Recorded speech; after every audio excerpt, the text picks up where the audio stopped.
This is the all-new BMW M5. Now you may or may not know that this is no ordinary car.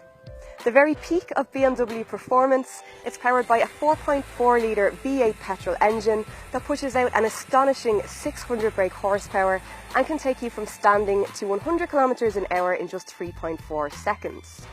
Not bad for a four-door family saloon. Apart from the obvious M badging on the front and back, it's got larger air intakes, these massive 20-inch wheels complete with these awesome optional carbon ceramic brakes peeking through. The track is wider, as are the tyres, and it's got bigger wheel arches. Up top you've got a carbon roof for weight saving and to keep that centre of gravity as low as possible.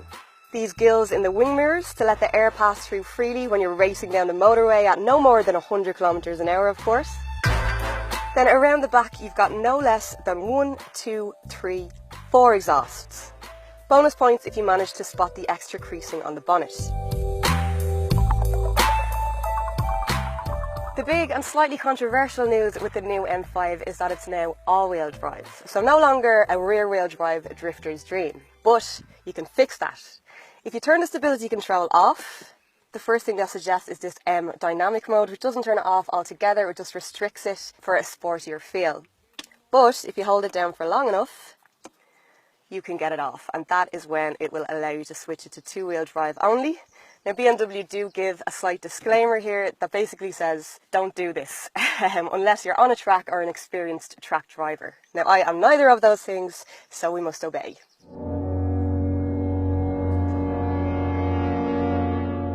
Moving on, there are so many different ways you can configure this car, from the engine to the chassis to the steering, and you can save those settings to two different driver profiles called M1 and M2. So that's what the two little buttons on the steering wheel are for, to allow you to switch between them quickly. At the moment, M1 is set up to stability control on, it's in four-wheel drive. The engine is set to Sport Plus, so it's still nice and loud. Then chassis and steering are in comfort, so this is your around town setup. Then M2 at the moment is set to M dynamic mode, so it's four-wheel drive sport, then engine, chassis and steering are all in sport. So this is the one for when you want to have a bit of fun. It'll also change the view on the head-up display and give you a little rev counter, just to remind you that you're in super sports mode. The cabin itself is not a million miles away from the regular 5 Series, apart from a few little clues around the place, most notably these amazing M Sport seats, which as part of the optional premium package on this one, come with both heating and ventilation and a massage function. But apart from that, it's your pretty typical 5 Series setup. The iDrive system doesn't appear to be any different to the regular car. Now it's still awesome, it still does this, which I will never ever get tired of, and then everything else you need, Bluetooth, sat-nav and wireless key charging. As part of the comfort package on this one, which is unfortunately also optional, you get this touchscreen key, which will not only allow you to lock and unlock the door, it'll also allow you to check your fuel range and set the temperature for your next departure. We're not taking this M5 to the track. Sorry for bringing you this far in the review before breaking that news, but we're not. And even for the majority of M5 owners, track driving is not going to be a regular occurrence. So instead we're going to concentrate on what it's like to live with in real life, which for most people is the day-to-day stuff plus the odd jaunt up a back road, which we can do. And thanks to those handy driver profile settings, it's very easy to do both. Now it does come with lowered sport suspension, naturally enough, but with those M1 settings from earlier with the chassis set to comfort, it really can be quite tame and well behaved. Now you are still constantly aware that you're riding on 20-inch rims, but it really does soften things up nicely and won't scare your kids' friends at the school gates. Then once you've dropped them off, you can flick it into M2. Now these settings are completely customizable, these are just the ones that I have chosen. So in this case, it will put everything into sport. It will ask you to confirm first if you want to flick the stability control into dynamic, and once you do,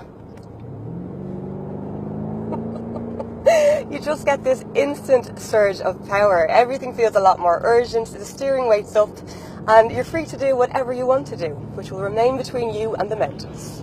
If you want to get that traction back in a hurry, you can do so at the flick of a button and you're in total control again. And that's the thing about the M5. Despite the massive amount of power available, It feels a lot more manageable than I might have thought. Now, it still does feel like I'm only using about 10% of its full potential, but it is a car that does inspire confidence in driving fast, just because you feel so in control and it feels so perfectly engineered to cope with it. MPG, as you might have guessed, isn't great. The official figure is about 30 miles to the gallon, which is about 9.5 litres per 100 kilometres. It doesn't even tell you what you're actually doing on the screen here, but according to the trip computer, it's quite a bit more than that. Now, that will depend hugely, of course, on how you drive it, and if you're looking for something economical, I think you might have clicked on the wrong review.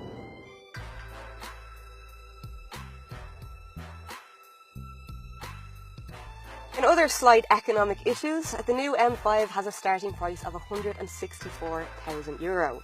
The options on this one push that to just shy of €197,000. It's a lot of change, that's for sure, but is it worth it? You tell me. Is the M5 the ultimate everyday supercar? Let us know your thoughts in the comments below, and if you like the video, don't forget to subscribe to our channel.